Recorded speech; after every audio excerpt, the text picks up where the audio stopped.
Hello from the Global Times. I am Mulan. Welcome to the GT podcast with Mulan, a one-stop shop for the Global Times take on top China and global news. In today's podcast, China's first electromagnetic catapult-equipped aircraft carrier, the Fujian, has achieved a breakthrough by hosting the first catapult-assisted takeoff and arrested landing training for the J-15T heavy fighter jet, the J-35 Stealth fighter jet, and the KJ-600 early warning aircraft. Li Chenggang, China's international trade representative with the Ministry of Commerce and Vice Minister of Commerce, met with a delegation of political and business leaders from the U.S. Midwest on Monday. The two sides exchanged views on China-U.S. economic and trade relations and subnational cooperation. Essam Sharaf, former Prime Minister of Egypt and chairman of the Egyptian Sharaf Foundation for Sustainable Development, shared his understanding of staying committed to the people-centered approach, the underpinning value for global governance, and a core concept of the Global Governance Initiative that was recently proposed by China. Historical maps, authoritative historical materials, and empirical archives support the legitimacy of China's sovereignty over the South China Sea islands. A pyrotechnic artwork titled Rising Dragon loomed recently in the sky, leaving behind a multicolored haze over the Himalayas. But with an apology letter issued by artist Cai Guoqiang on Sunday regarding this work, the piece seems to have also plummeted into the haze of public criticism. Several key capabilities of the Fujian carrier and its aircraft have reached world-class levels, marking China's emergence as a major aircraft carrier power, experts told the Global Times. As the Fujian hosted the first catapult-assisted takeoff and arrested landing training for the J-15T heavy fighter jet, the J-35 Stealth fighter jet, and the KJ-600 early warning aircraft. Military experts described this as a milestone in the PLA Navy's strides toward becoming a deep blue water force. This indicates that the Fujian has acquired the capability of electromagnetic catapult launch and recovery. It is another breakthrough in the development of China's aircraft carriers and a milestone in promoting naval transformation and construction, the PLA Navy said. The J-35, J-15T, J-15D, and KJ-600 carrier-borne aircraft all featured in the September 3rd military parade. The official announcement of successful catapult launches and landings by the J-35, J-15T, and KJ-600 further demonstrate the carrier formation's systematic combat capabilities. Zhang Junshe, a Chinese military affairs expert, told the Global Times.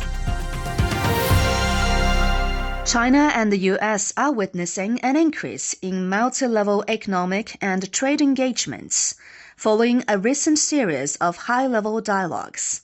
A Chinese expert on international affairs said this signals mutual intent to stabilize and advance bilateral economic relations. Monday's meeting came after the heads of state of China and the U.S. held phone talks last Friday. During their talks, both sides had a candid and in-depth exchange of views on bilateral relations and issues of common concern, providing strategic guidance for the stable development of ties in the next stage. In another diplomatic engagement, a group of senior members of the U.S. House of Representatives arrived in China on Sunday for talks with the Chinese government, the first such official visit in 6 years. The U.S. delegation's visit has positive significance for addressing mutual economic and trade concerns, as U.S. Midwest has close trade ties with China as a key region for U.S. agriculture and manufacturing.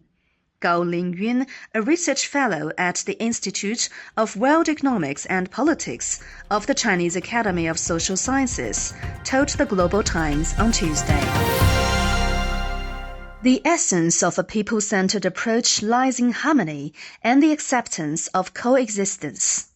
This is also the heart of He culture, or living in harmony, and of Chinese culture as a whole.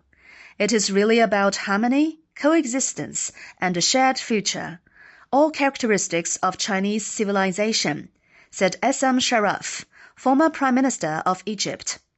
As a global governance initiative emphasizes, the people of all nations are the fundamental participants and ultimate beneficiaries of global governance.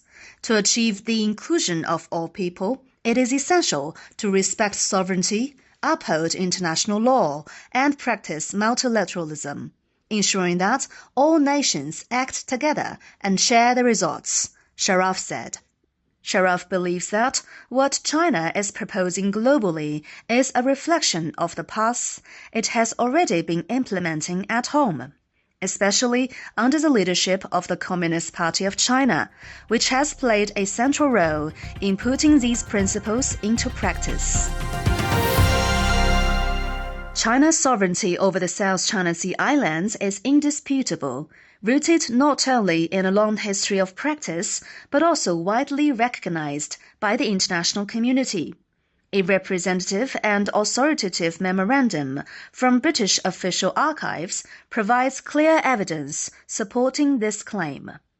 According to the copy of the memorandum provided by the China Institute for Marine Affairs at the Ministry of Natural Resources to the Global Times, from the international law perspective, the memorandum first clarifies the UK's own position.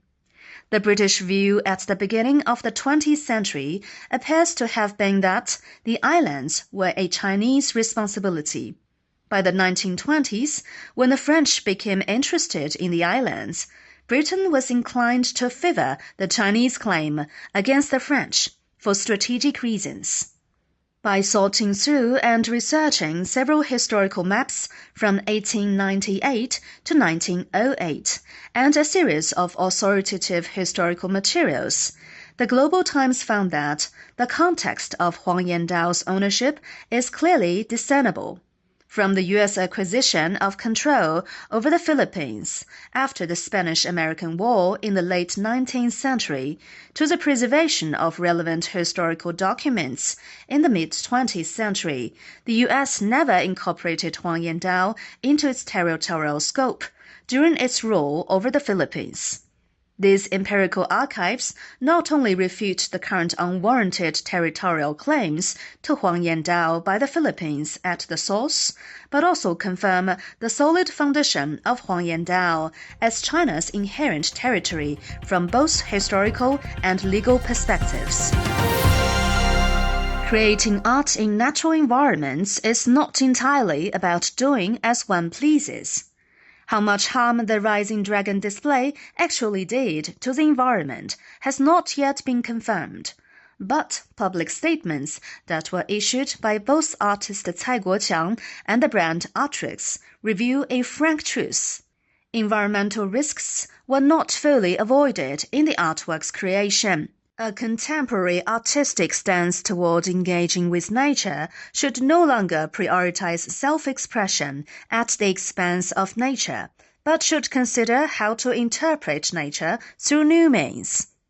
After the artwork became a trending topic on multiple social media platforms, the public's focus on the incident reflects social growth in China.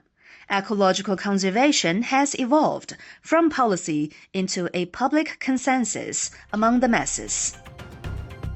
That's all for this edition of the GT Podcast with Mulan. Make sure you follow the Global Times on Twitter and Facebook to stay tuned. You can also check out our podcast, articles, and much more on our website at globaltimes.cn. Thank you for listening.